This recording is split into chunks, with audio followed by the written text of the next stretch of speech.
My name is Skye. I'm from London in the UK. I recently voiced for Pyra and Mythra in Xenoblade Chronicles 2. My name is Pyra. I will give you half of my life force. That way, you can be revived. I am Mythra. Pyra, she's a different self that I constructed. Welcome back. You're late, Rex. Where did you wander off to? Pyra. Mythra. Come on, let's go ahead and eat. I've cooked up a whole bunch of your favorites. I hope you've got room. It's what I do. I think, a lot of people, especially people that are going to be watching the video, are probably going to dominantly know you from your role as Pyra and Mythra, but your acting experience goes way beyond that. You have a history that goes a lot more than just voicing video game characters. How far back does that go, exactly?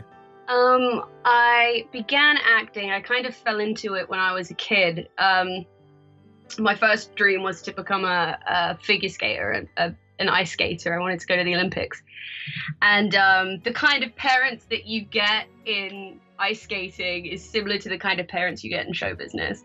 And they cross over frequently, if you catch my drift. So there was a woman a grandmother who was at the rink who looked after one of the kids who I just showed an interest in dance and acting and singing and stuff, and she said that there was a local weekend stage school thing for 8 a.m. till 2 p.m. on a Saturday that she suggested I sign up for, and so I did. And the rest is history. And yeah, I went and I had a really good time, and there's an agency that's attached to this school that I also signed up for, and then I ended up going out for auditions, and I think I might have been 9 or 10 when I got my first role. Yeah, and that just became the new dream. Yeah, just took off from there. Now, do you still ice skate at all, or is that more just hobby and all that stuff now? Well, my legs and the muscles in my arse are not what they used to be. So although I do want to go back, I'm thinking of doing it. But I've failed a driving test, I think about 4 times. Oh no. And right now I'm relying on lifts because my closest ice rink is about a 20-minute drive away. So that's the only thing sort of keeping me from going. I don't drive. But yeah, no, definitely. As soon as I finally get that pass test, then I'll probably... Maybe it's blessing in disguise, get to go back to ice skating and become like a track star, like get a long distance run. It'd be great. So would you say, sort of when you, when you had signed up to do those first productions and stuff, and then when you had gotten your first role, was there any kind of moment where it became clear to you that acting was something that you were really wanting to pursue? Was that kind of the same moment, or was there a separate catalyst that kind of spurred that on? Well, I'd always been quite into storytelling specifically. I've always really wanted to be a writer and a director. Which is kind of what I'm going into now, finally. But acting sort of seemed like the natural transition, I guess. And sort of spending so much time when I was a kid on a set, and it's such an incredible I loved the dynamic of the crew and the cast and how you're all there literally just to play pretend and earn money for it. And as a kid, that seemed like a pretty, intriguing and exciting concept. Oh, definitely. I mean, that's the dream, right there. So really, yeah, I think it was that first job that I did. It was a Steven Seagal movie. I'm not sure if you remember. He was pretty big couple of decades ago as an action hero, but he actually gave me 2 jobs. I credit him a lot with some of the work that I did as a kid. Oh, wow. Even though he was a very colorful character, and it was an action movie, and I played his daughter who ended up getting kidnapped, and it was a lot of screaming and crying, but I loved every second of it. Yeah, that was Shadowman, right? Yeah, that's right. Yeah, awesome time, man. Yeah, it was great. It was really fun. So I guess to kind of compare and contrast, how was the audition for getting the Pyra Myth role compared to your standard, theater audition? Yeah, it was very different. Because before Xenoblade, I hadn't actually done a video game before. That was my first role in that sort of industry, and so I literally got an email through from my, at the time, new voiceover agent, just saying that there's this audition has come up, and literally just arrive at the studio. You have a couple of sides, and I think I auditioned for more than Pyra and Mythra. I think I auditioned for several characters. I auditioned for like I think I auditioned for Pandoria and also somebody else. But yeah, and then about I think a week or something later, I got the confirmation that I'd booked the part for Pyra and Mythra, which was pretty cool. I didn't really know what to expect, so I didn't really go in with any sort of preconceptions. Oh yeah, definitely. I mean, especially for your first kind of role in that category. And so weird to think that there could have been an alternate timeline where you ended up voicing Pandoria instead, which, I mean, honestly would have still been a great fit, I think. But out of curiosity, was this experience kind of your first encounter with Xenoblade as a series, or like had you heard of it like before all this happened? I had actually, the name did ring a bell when it was a code name at the time that I auditioned for it. I didn't realize it was Xenoblade until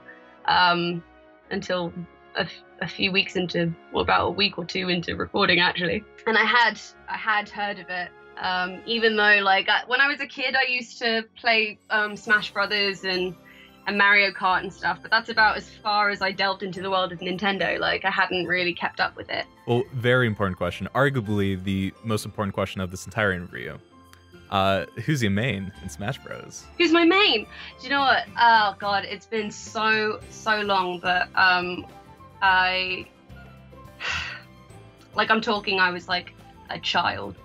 I think it might have been like, I love Toad, I love Bowser, Yoshi, they'd be my go-tos. But yeah, like I'm probably spouting nonsense because I haven't, it's been so long. No problem. Hey, pretty solid picks, man. Yeah. I'm just warning you now, you are in the presence of the world's greatest King Dedede player and Kirby player, so like... Oh, no way. Pretty hot stuff over here. Oh god, I'm in the presence of royalty. For sure. Well, I know, like, according to Adam Howden at least, when like recording for Xenoblade Chronicles 1, there was a lot of translated text that was just a little too literal from the Japanese, where they need some heavy kind of on-the-spot alterations between the voice actors and the director in order for the dialogue to actually like make sense in English. How would you say that your experience with Xenoblade 2 kind of compared to 1? Was there any of that sort of like on-the-fly translation, or? Yeah, well, obviously like the sentence structure and style of Japanese is so vastly different from English. And they'd already like animated the game to suit the Japanese text. We really had to try and match up the length of the line as well as like the structure of the line, and certain lines that were like direct translations didn't quite fit in English. They didn't quite sound natural, so we did have to like mess around with words to try and sort of have some kind of coherence in English. Right. Yeah. It was a cool challenge to try and make that sort of speech structure sound natural in English. Also, culturally, Japan is quite different from Europe and the UK and America, and so trying to relate the script to a European or American audience was another thing to consider. Oh yeah, definitely. Was the words hello, that's a good slur. So I guess on that note, you know, with you guys trying to make it have more coherence, was there a whole lot of like improv going on with the script? No, not really. We didn't really have that kind of freedom. Just, you know, based on how the game was animated.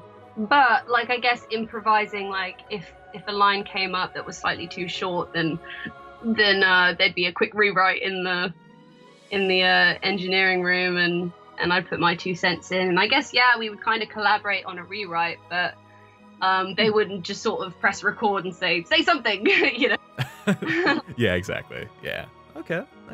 Well, there's definitely there's so much dialogue in Xenoblade 2. You know, you have all the main story cutscenes, which in themselves I think take up close to 10 hours if I'm not mistaken, plus all the Rare Blade side quests, and then you have all the like actual voiced heart-to-hearts. With all that going on, what sort of like time frame were you guys working under? I feel like each session varied from like 3 to 4 hours, and we did it over the course of, I want to say, a month, and I'd be sort of traveling to the studio frequently in the week. So yeah, I mean, it, you know, as far as, you know, recording for games is concerned, I think this was definitely a slog. It's definitely one of the rare long ones, the stuff we had to get done. All the kudos to you guys, because especially with you juggling, you know, 2 different characters, and just keeping the performances so consistent across that entire span. Yeah, all the power to you. Oh, thank you. Now, I know, I think there was like an AMA with Zeke's voice actor a few months ago, and one of the things that he had said was that he didn't really get the chance to meet a whole lot of the other cast and crew, especially like the other like main cast voicing the characters. Yeah. Was that kind of true, like on your end too? Did you get the chance to meet any of the other cast? I would walk past them briefly in the lobby, and that was it. Like, it's kind of sucked. Like, it would have been nice to be able to work with the other cast, but I think just because of the time constraints and the resources that we had, it was difficult to get everyone in to do the work at the same time. Oh, definitely. Yeah. So, but no, I mean, I haven't met. I think the only people that I briefly spoke to, the voices of Poppy, I think, and I bumped into Nia's voice actress as well. And they seem very nice. Again, it was literally just like a passing, oh hi, I'm Skye, and then had to run. No, that's interesting, because I mean, just, you know, listening to you guys, you really couldn't tell that you weren't all like in the same room together, you know? It's pretty impressive. Oh, thank you. That means we did our job, hopefully. Yeah. But I guess just speaking more on like really impressive acting feats, you know, you're voicing 2 characters with distinct personalities, but they also have this sort of intentional you know, set of similarities, one of them being, you know, their voice, you. And so I'm kind of wondering, especially with so many scenes where Pyra and Mythra are like talking directly to one another, how difficult was it to kind of differentiate these characters? And like, did you have any strategies for really nailing their personalities and kind of setting them apart? Yeah, well, I didn't really have a lot to go off, because it was against myself. If the scene came up, like there was a scene where Pyra, I think, is she's like tied up, and she's like talking to Mythra about how they're going to get out of the situation, and I would do some instances I would do Pyra's line and Mythra's line and Pyra's line and Mythra's line, and I would just do it that way. And in other instances, like earlier on in the recording process, when I didn't really quite have their personalities on scope, it would be I would do all of Pyra's lines, and then I would go back and react to what I'd just recorded, and then do all of Mythra's lines in that scene. That makes sense? Okay, so sort of like reacting to the actual recordings that you just done. Yeah, so that like the vibe of the line matches like in the conversation. Yeah. We did that. That's how we actually got around a lot of the, like with the other members of cast, the lines that were recorded. If they were available, often we'd listen to the lines that had been recorded before our lines, and then we'd respond to them as if we were there. That makes sense. So I just did the same thing with myself. Okay, yeah.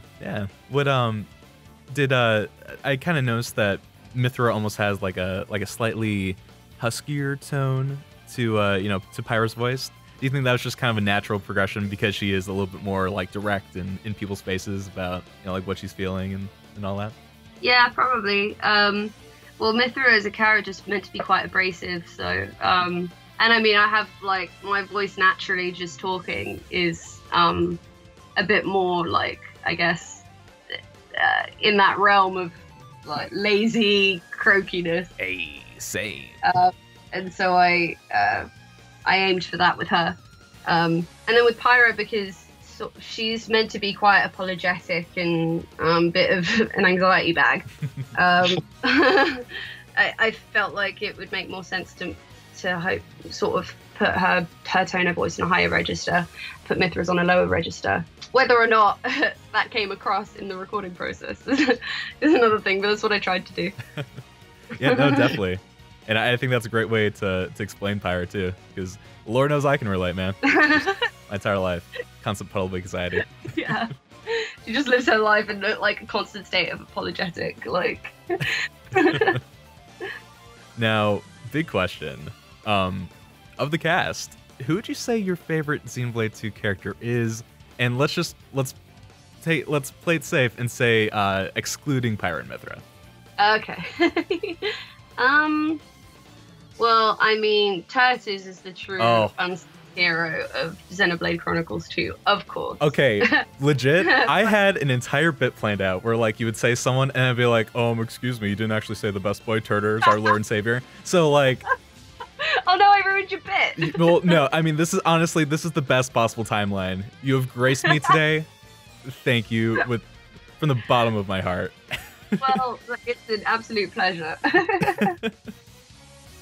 No, but yeah, I mean, I think all the characters are really nicely fleshed out and well developed, and I love Nia. I think she's a great character. I love Morag's like no shit taking whole thing. Yes.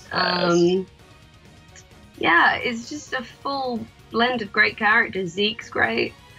Malos is perfectly evil. Yes, you love to hate him. Great little protagonist. He's this sort of peppy, brave hero. Yeah, they're all great. I mean, that's the thing. Like, Xenoblade 1 had like an amazing like party over the course of the game, but I'm convinced that Xenoblade 2 probably has the greatest like tightly knit band of like party members that I've ever seen in a game. It's just it's so good. I guess like while like going back to recording and all that fun stuff, do you remember any specific points where like a portion of the script was like particularly challenging or like causing you trouble? And if there were any, did you have any kind of strategies for like overcoming those? Nothing really comes to mind. I guess to be honest, because it was very new territory for me, the times when you had to like scream and be loud, and some of Mythra's like when she wakes up in bed with Rex after sleepwalking, I didn't know how like loud I could be because I wasn't sure like volume wise and technicality wise like what my reach was. So I guess some of the like louder moments in the game I wasn't I just wasn't sure at first, and then I was told and adjusted. But I guess, you know, like that first scene where we first see Pyra, that was the first scene I ever recorded. So I was worried. I was just overthinking, I think, and because also at the time, like I hadn't really fully comfortably sat in Pyra's personality yet and who she was as a character. So I guess that first scene, but that was just because I was so green with the whole project. Right. Yeah. Okay. Well, hey man, you could have fooled me because you nailed it. Oh well. I appreciate that. I guess just to kind of wrap things up, would you have any sort of advice for like aspiring actors, whether they're getting into voiceover or just like doing general screen acting or stage acting? Yeah. I guess I would say, well, if you want to get into acting, the first thing you should do is find other people who want to do the same thing. Band together, put on, write some stuff, put on some stuff. Try and find some classes, because often, especially in London, a lot of classes are actually taught by casting directors and people in the film industry. So it's a good way to meet and connect with people. I mean, drama school is very expensive and kind of difficult to get into, but not impossible. And if you can afford it, go for it. That's a really good route. But yeah, I mean, if you're like me, like what I've sort of learned is that I'm more interested in writing my own stuff, and because I've met so many people, especially in my area, who are also into filmmaking. As an actor, like I'd be happy if I could just write my own stuff and act in that, and then like direct for other people. So I guess it's like finding if acting is truly what you want to do, or whether you're more of a storyteller, because then you can best work out like what path to go down in terms of, you know, if you do try and save up for drama school, if acting is your true passion, or if you know get your elbows in and make some art, you know. It always takes that first step to actually get started. Yeah, I guess just be proactive and creative and excited, and don't get disheartened because it's a lot of rejection. I mean, I was doing my taxes the other day, and I had a train, like a pile of train tickets, like this thick, like about an inch thick. Oh no. And I was looking at it, I was like, about 5 of these tickets turned into jobs. And they were all tickets for auditions that I went into London to do. And it's just, that's life, you know, that's the life of being an actor. Ups and downs. And you just got to learn that there's not really a lot you can do, you just got to do your best. Yeah, you never really know where you're headed until you actually start the journey. Yeah, exactly. Gotcha. Well, definitely, I know I'm personally very much looking forward to your stream of Xenoblade 2. I think a lot of people are. Oh, yeah, I'm excited too. That's going to be fun. Yeah, we can, I think your social media stuff, it'll definitely be on screen and in the description down below. I think is it just Skye Diva Bennett? Yeah, that's right. Skye Diva Bennett. David, my bad. Yep. Oh, that's okay. It's a common mistake. No, it's SKYEDEVABENNETT. Awesome. Yeah, definitely heckin' follow this gal on Twitter, Twitch, YouTube. I think your Instagram is that too. Yeah, just all the things, man. It's gonna be a good old time, and yeah, I'm really excited to hear. I'm really excited to hear your reactions to just all the goodness. Well, Skye, thank you so much for taking the time out to just chat it up and hang out for a little bit. I really appreciate it. Oh, no worries. Thank you for chatting with me. It was my pleasure. Again, guys, just as a reminder, Skye is going to be streaming Xenoblade 2 for the first time through. It's going to be a blind run. Sort of. I mean, she kind of knows what's going on story-wise, but more or less a blind run of Xenoblade 2 over on her Twitch channel, Skye David Bennett. Go give it a follow. She's going to be streaming Tuesdays, Thursdays, Saturdays from 8 p.m. London time for about 2 hours or so. The first date that will be streamed is to be determined, but it will be happening very, very soon. So hit that follow to get those notifications for when she does go live, and I'll definitely be meeting you there because Lord knows I'm going to be watching that thing like a fiend. But with all that, Mythra, I noticed that you were kind of standing off to the side. Did you have anything you wanted to say? Hey, it's Mythra here. If you like this video, hit subscribe.